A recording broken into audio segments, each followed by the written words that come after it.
Welcome to Make Your Mark podcast, where guests share their experiences, insights, and tactics to help you accelerate your business. So building, scaling, and monetizing your business is made easier. And I will be your host, Kay Suthar. Hey guys, oh my goodness, I have an amazing guest for us here today. His name is Tim. He's a self-made millionaire in the tech industry. He started his career as an airman in the United States Air Force, but soon realized this wasn't the path he wanted to continue on. And in 2011, with no formal education and only $8,000 in his bank account, he launched his first app. Since then, Tim has launched hundreds of apps, developed hundreds of platforms, and directly supported other million-dollar organizations. He has scaled to millions of users across his various platforms globally. What's more, he teaches others how to build their own freedom and wealth. His motto is, if I can do it, then you can do it. Please welcome Tim Branyan. Oh my goodness, the master of tech. Thank you for coming on the show, Tim. Yeah, absolutely. And it's so true. If I can do it, I really do believe that. If I can do it, anybody can. So just echoing that. It's funny because we're going to get into a little bit more around tech, but you say that if you can do it, anybody can do it. But I find that when it comes to tech, people have this massive fear around it, right? And I don't know if you've come across it, but clients tell me this all the time. But before we get into that whole nitty gritty, I would love for you to explain to our audience today how you managed to create such an awesome business. Was it something you planned, or did you just fall into it like most of us do? Yeah. So real short and sweet, I became obsessed with freedom, and technology and software made a lot of sense to facilitate freedom. So my background, I grew up in central Indiana, small town, not a ton of opportunities, definitely opportunities here, but it's more blue collar. And I didn't see myself in that line of work or trade work. So I thought, man, if I can do the military thing, love it or hate it, I could marry it for 4 years, build up a resume. And in my mind, then I was thinking I could be a really good employee. And there's not many people, that would stiff arm me if I was coming from the military and I had this experience. I just thought it would look really good. But transitioning, and as I was in the military, I discovered, oh, this is kind of another job. They call it the service for a reason, right? Right. And as I was in, I started to just desire, flexibility, and I wanted to make some decisions on my own. And I felt like, some of the characteristics I got from the military could help with that. But long story short, I did some contracting overseas after I left the military. So I lived in Kuwait and Dubai, and I made really, really good money as a young guy, living abroad, doing similar work to what I did in the military. But I became very restless and very discontent. And I remember I would go to work every day and just have like this just depression, like looming over me as far as, just trading time for money. I felt lost and stuck, really. So I became obsessed in a solution. I didn't just stop there and kind of wallow in my self-pity. I was like, okay, what can I do? How do I make half of this money that I'm making now, but not have to trade my time for it? And how do people do this e-commerce thing? How do people do this? How do people own franchises? What does this look like? So I started researching and asking questions and writing down ideas and plans. And I had this notebook of all these different ideas and things that could possibly, that might be able to help me escape and and build a life I didn't need a vacation from. And ultimately, after racking my brain on all these different things, technology made a lot of sense. So with no formal education, I just, did as much research as I could, took some risk, and went through the development process. And I ultimately fell where I'm at now through continual trial and error, failing forward, learning, being scammed. I've just been in this game long enough where I didn't quit. And I've managed to build a really a successful team and many successful projects, some failures too in that, but it's all resulted in where we're at right now. Right. And so that's kind of my story. How I ended up in the tech space was just through aggressive curiosity and the exploration of freedom. Yeah. Oh my goodness. I've got a ton of questions now, right? Like you've mentioned so many things there. Like first of all, you mentioned that you had this book that you carried around with you and you wrote down ideas. Yeah, Do you still have that book? I think I do. It would be in my office at my house. Oh, It was this green book that had wow. everything from a hot dog stand to a franchise, different, No. Chick-fil-A, having a bar, a hookah lounge, all these ideas that I was thinking, what would work in my city? What would people pay for in exchange for a product or an experience or service? And I think that's, if I can just kind of mention something real quick, if you Yeah. are in this world where you're trying to think of something Mm, that could work or be profitable, it's way better of an idea to think about services that you can provide or problems that you're going to solve. Think about the people that you want to help versus just focusing on what's this amazing idea that I can have. I think you'll land closer to your mark when you start thinking about the problems that need solved or enhanced. Um, that's what I did that helped me. yeah, most definitely. And I like the fact that you were like, right, I'm not going to quit. Right, I'm not just going to store all these ideas in my head. I'm going to jot it down. I'm going to put it on pen to paper. And you were taking action right from the get go, right? You Right. weren't going to quit. Now, I'm curious, out of all these different ideas that you put in this book, how many of them did you actually try? Yeah. So the idea book was mainly just seeing if it could pay me and all the pillars that I wanted Mm, to be paid in. So when I look at an opportunity or I'm looking at something to take ownership in or build, I'm looking at, okay, how much time will this take from me? How mm, much money is possible? How much stress is this going to cause? How many certifications do I need to get? Or how many, what is the accumulative gain to give ratio? And I'm looking at a multitude of different things and kind of feeling them out, doing some research the best that I can through Google or different resources. And so for me, that book ended up resulting in making one decision, and going through all the different franchise pros and cons, and there's different franchises, right? So right. Chick-fil-A, you name it, there's hundreds.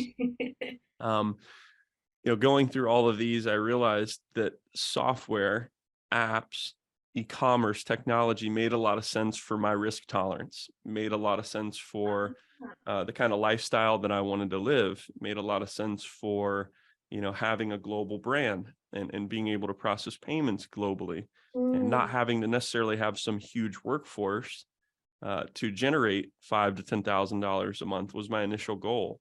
And so it all felt right. It yeah. all made sense. It wasn't, unfortunately, I didn't have a lot of analytics or data. It just was like in my gut, okay, this seems like it could work. I just had belief. And early on it was mainly belief on fire. Oh, So wow. Oh my goodness. I like that saying though, belief on fire. Wow. And so, do you know what? There's so many people out there that have these ideas, right? But are scared, are living in a state of fear because yeah. you're going in the unknown. What kept you going, right? Because you mentioned that, some businesses failed, some of these ideas failed. You even got scammed, right? Right. And there's a lot of that going on. But what made you say to yourself, do you know what? I'm not going to let that stop me. I'm going to keep going until I find the one thing that works for me. Right. So part of it is I'm stubborn. Like I like to see things come to fruition. When I set my mind to do something, I'm really committed Right. often. I don't know where I got that characteristic, but I like to see things through. Mm-hmm. Um, but I think for me, I saw the reward at the end, like the result of what could be, and it outweighed the fear of what I didn't have at the time, what I didn't know at the time, or the things that were obstacles weren't that big because they didn't compare to the reward at the end if I was able to pursue and get over the emotional obstacles and the logistics of and the energy that it needs to be put in order to get to that end of the road. Like I was way more fearful of not trying than trying, Wow. because if I didn't do anything different and I Mm, stayed in my cycle, we'll call it that, yeah. my day to day, my operating system, if I didn't add new information or add different commands, since we're talking about tech, Right. then I can expect the exact same results, right? Duh. So for me, it was like, I have to do something different. What could I do that could like has a high potential of changing my circumstances? Mm, And you can use that same methodology or thought process to your fitness, to your income, to your relationship. And if something's going to change, you have to change. So identifying what these slight consistent changes are going to be will help you in your trajectory to where you want to go. So that's all I did in regards to the tech space, was just, okay, or in regards to the freedom space, we'll call it that, was what can I do? And mm, yeah, it just, fear wasn't even relevant at that point. It was wow. necessity to escape. I'd Yeah. made a lot of money, and just to kind of further go down this road, like, I think I was 20. I don't remember how old I was. I was a young guy making really good tax-free money, and I wasn't happy. I wasn't fulfilled. And there's something to that as well. Like, what is rich? What is wealthy? Mm, And once you really start to unpack that, then your motivation increases as well. Because when you have more oxygen, if you will, quote unquote, oxygen in your lungs, you can breathe more into the things that you're passionate about, or your gifts, or your things. So it was a necessity. It wasn't like, oh, woe is me if I don't do this. I think oftentimes the biggest fear is like what others will think about you yes. or fail. Like, nobody likes to make mistakes or look bad, but yeah, it's worth it to do your dance so you don't regret things in the future. For sure, for sure. Now, I want to take a couple of steps back here because you've mentioned a couple of times already that the bubble that you was in, right, was really, really uncomfortable for you, that you were looking at different ways to get out of that bubble. Can you Yes. tell us a little bit about what that bubble looked like for you back then?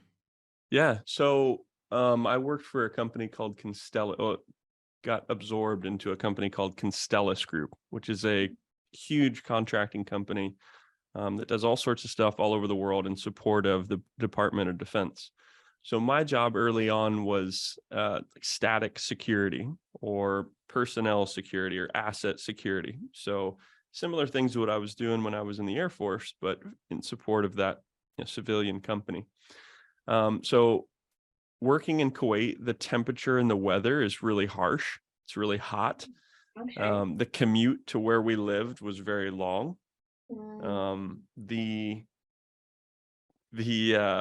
character, the characteristics, I guess, of a lot of the workforce there was very much like self-centered, self-serving, uh, and not collaborative. It was, most people are out there, they had their goals to get their money, work their job, go home. There's no connectivity really. It was like a lot of pirates. Um, yes. Not a whole lot of love going on out there, or any sort of like collaborative moves. It was just mainly money focused, which depleted my tank pretty quick. I think I was out Mm, there 2.5, 3 years. So just the environment, not just the weather, but the culture, the being away from home and watching life happen external of like where I'm at, and being able to audit and evaluate, okay, what's important to me? I'm making more money than what most 20 something year olds make, but I'm not really happy. And I was traveling the world, and I was, participating in the world, whether when I did get free time that right. I had to ask permission for, I would go and drink, or I would go and party, or I would go and chase swims before I was married, and, you know, um, restructured my life. But, I wasn't fulfilled. I wasn't happy. It's like, what is my purpose? How do I not just be successful, but how do I be significant? Because I've always felt like I had something to share. And I Yeah. think most people feel this way. It's just over time that it gets beat out of them, or they stop believing for whatever reason. They need somebody to encourage them or light a fire or reinvigorate the possibility that it's possible. So yeah, that's where I was at, and that aggravated over time. So Mm, going into this environment and working really long days in the heat, in Groundhog's Day every day, eventually got to this breaking point of, I have to do something because it's necessity, or I'm going to be miserable. So I would look at quotes about time, and they would just rock me to the core. I would listen to side conversations going on in the working environment, and they just weren't becoming of successful men, or what I consider rich men. Mm-hmm. And I had to change my environment.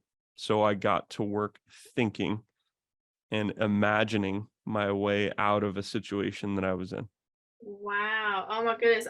I'm so appreciative that you shared that with our audience today, because there's so many people out there that are probably in a similar situation that you were in, and they Hmm. don't see a way out, right? But now you've kind of said to people, it's not going to be easy, but if you want it that bad, then you'll make it happen one way or another, Yeah. right? And that's awesome. Oh my goodness. So, Tim, you are, first of all, actually, what you mentioned to me previously was there wasn't people in your workforce that were very they weren't collaborative, and you are a master at collaborations, right? This is how we met, right? Yeah. And you know so many people in different industries, and you bring people together. This is where you thrive, right? And this is how Yeah. you've built several businesses. This is how you've become a self-made millionaire, because you collaborate with anyone and everyone that you align with, that will help you build your business and theirs as well, which I absolutely love. And I knew at that point that I had to bring you on this show. And I just wanted to share that with everybody. But regards to the tech side of things, oh my goodness, there's so much controversy around tech, right? There's people in business that are like, no, tech isn't my thing. I don't want nothing to do with it. I don't get it. And then Right. there's others that are kind of like, this is too difficult to learn. I've tried it, it is not working for me. You know, tech just keeps evolving. I can't keep up with it. What are your thoughts for business owners and entrepreneurs when it comes to tech? Technology is a tool that can be used for good or bad. Um, Technology in business specifically will help you make more informed decisions. It'll help you effectively communicate with employees, customers, stakeholders, you name it, and organize those conversations and dialogues.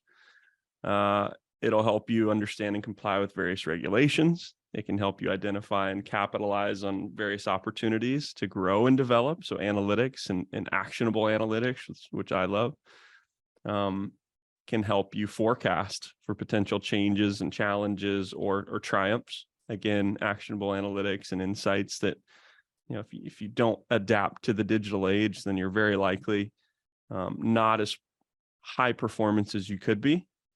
Yeah, so measuring tools, but ability to maintain strong relationships and connections, back to communication, but then also your reputation.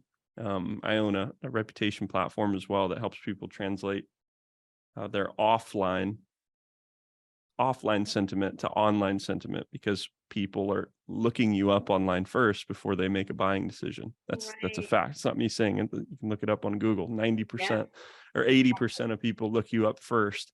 So tech is that's not even a debate that I would get into. If somebody just firmly believes that technology isn't for them, Hmm. I would argue that they're probably already using it, or someone in their ecosystem of business is, to assist them or make things Right. move, whether it's a physical or digital product. And that just wouldn't be a conversation that I get in, because I'm certain that it helps businesses increase their income and all the other things that I just mentioned. It helps you amplify.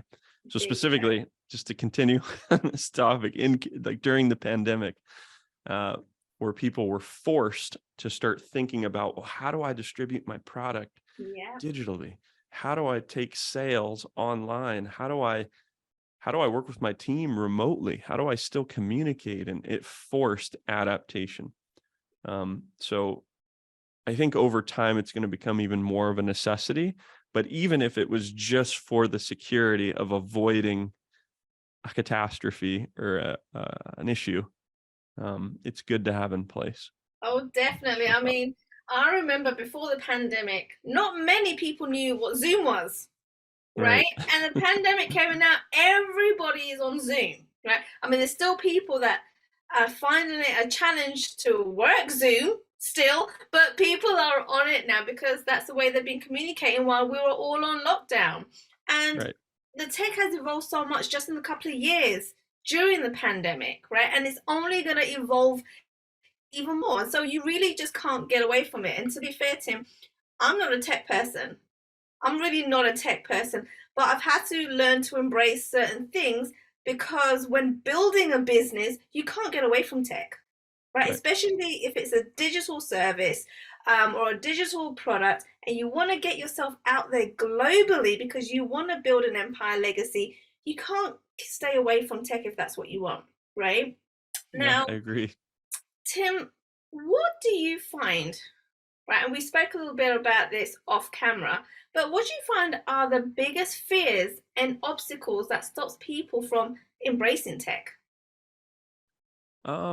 So it's definitely fear. Their fear of messing something up. I see in every age demographic's different, every person's different. I'm generalizing here, but most people are afraid of, breaking something, or they're afraid of, uh, you know, clicking a button or tapping something or adding it to their business in fear it's going to mess something up. That's one fear.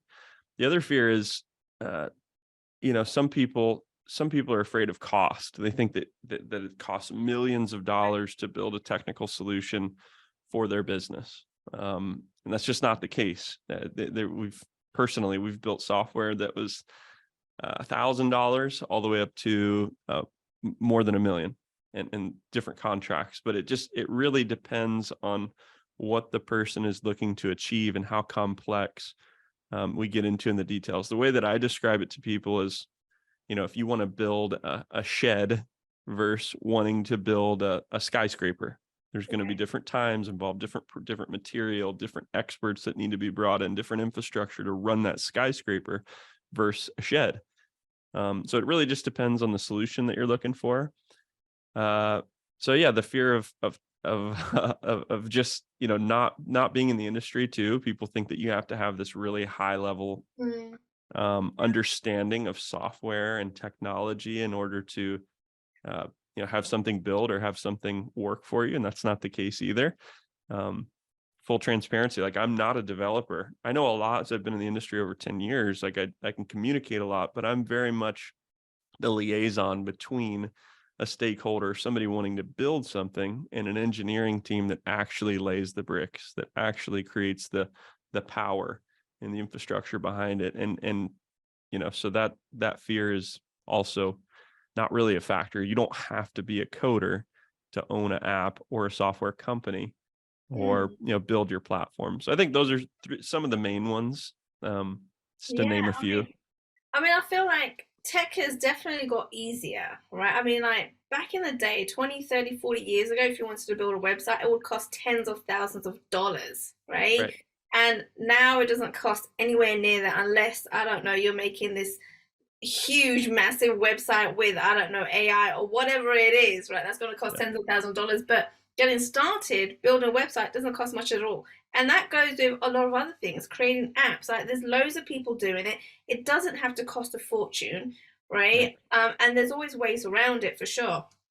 And so, why do you feel that business owners, right, really need to kind of, I guess, get their heads around tech, right? Right. Whether, I mean, whether it's them doing it or not, and I don't suggest that any business owner go and learn how to do tech or build an app and do all that. Stay in your skill set, guys. Right. But actually embracing it doesn't mean that you have to go and do it, but understanding it, like you were saying, right? Understanding how it can help your business, how you can implement it in your business, and then just kind of reaching out to people like yourself to say, hey, I want to do this in my business. I want to create an app, for example. How do I get that going? Who do I speak with? Right. Right? Yeah. So a business owner, most of the time, at least in my experience, has a problem or an issue that they're dealing with that's annoying or takes a lot of time or requires, an employee or multiple employees to facilitate. There's a lot of different Right. products and services out there. Most of the time, a lot of them already have an idea, or they're using a duct taped solution where they're using an Excel sheet that talks to Zapier, that talks to this, and they maybe have already put something together, but it's, duct taped and bungee corded. Yeah. And that could turn into a well-oiled machine or engine. So those are really fun to do when somebody's already kind of created their own solution. Some people haven't gone that step, and they have a problem and they just live with it. It's like this parasite or this thing that's holding them back, but they don't know that there's a solution or that there might be a solution. So they refrain from ever even getting a quote or Right. ever even discussing a tech team. And then there's some out there that have sought help, and they end up talking to a team that wastes their time, that wastes their money, that wastes their energy. And I've been down that road too. I remember I've been scammed for hundreds of thousands of dollars before I actually built my own dream team. So I get that, and there's people that have spent millions failing because everyone will tell you they're the right guy, and everyone will tell you that they do this, and then a year later, rotations of the earth later, you're still not getting the solution that you need for your product, or your vision isn't aligning. So we get that too. So uh, you know we launch awesome software.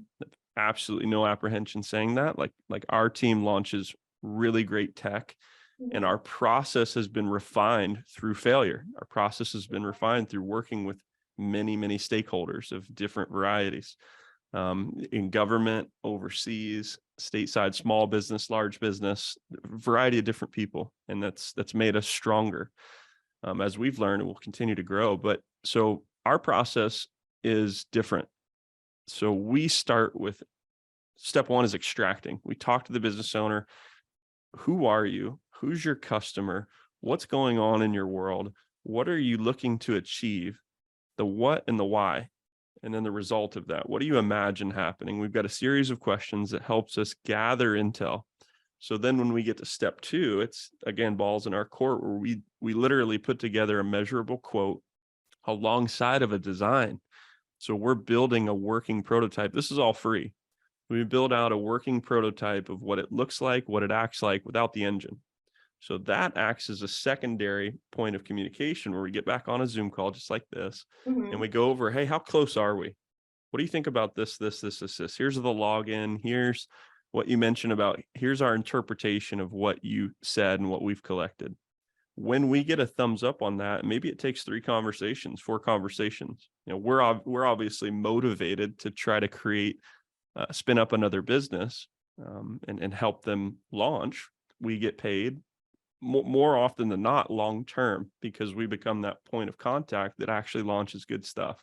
Yeah. So in that communication phase of prototyping, that then evolves into sending a quote and then getting a kickoff.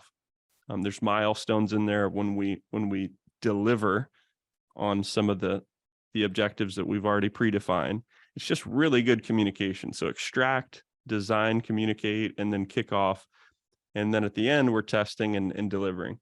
So Wow. it's helped tremendously. And it avoids the biggest reason why most tech companies fail, or a development project in general fails, is due to ambiguity. So you as a stakeholder have an idea, and in your heart and your mind, like you've got a good finger on the pulse of what needs to be done and how it needs to operate and work. But communicating that, there's a loss. There's typically a loss in that communication. So what we've done in our process is reduce that ambiguity through design and through effective communication across every single means of communication that's possible, agilely back and forth, and then we ship your dream product. But it's custom to what that person's looking for, what their vision is. I like and that. that's the complex piece. Yeah, and one of the things I guess that stands out here is when people come to you, then they don't always know what it is that they need or what they want, right? And so hashing that out and having that conversation with yourself, right? You can say, hey, why don't you do this? And what about this? How about this idea, right? And I guess bring up different ideas that others wouldn't have thought of, right? And again, simplify things, right? Create a actual process where you actually get given back your time because you're implementing tech in your business, right? Which gives you time freedom, right? Exactly what you have done for yourself and your family. Right. Right? Which is amazing. And just to let everyone know that he is a dad, he's got a 2-year-old daughter and a 4-year-old son. Mm-hmm. We had a conversation offline, but because you are able to build this business, you've got more freedom, more time to do the things that you enjoy and spend time with your family and look after your poor little daughter, 2 years old, that got a cold, Yeah. right? And still know that you're going to be fine. You still got money coming in because you've got certain things in place, structure, processes, tech, right? That will take care of a lot of the things. Right. And having that information, having that forethought, knowing from my own experience, running platforms that have hundreds of thousands of users, um, giving those suggestions during the development process. Not only do we build as if we are holding the debit card or the credit card, like infrastructure centered around that build, but we also, again, we have insight as far as, what are the monetization methods of your platform? Have you thought about maybe even building this to white label it and sell it to other companies in your world? So not only did you pay, you literally have a new business, because most of the time companies, whether they're in construction or e-commerce, whatever, their pain is magnified across everyone else in the industry. So if you build it in a way that then you can sell your digital service as a license or subscription, one-time payment, whatever you want to do. So we do suggestions for monetization too. Maybe it's ad revenue, maybe it's a freemium model, maybe there's, like I mentioned, there's a subscription. We give suggestions on all of that, monetization, even distribution. That's probably a big issue that a lot of people face, is now that I have this thing, my dream software is built, how do I get people in it? How do I make people aware of this thing? How do I get it on the Play stores? How do I advertise for it? How do I get people to download it or click it or join it or tell other people about it? So maybe we build out a referral program inside of your platform that has your own affiliate thing. There's all sorts of things that you can do with tech. That's what makes it really fun.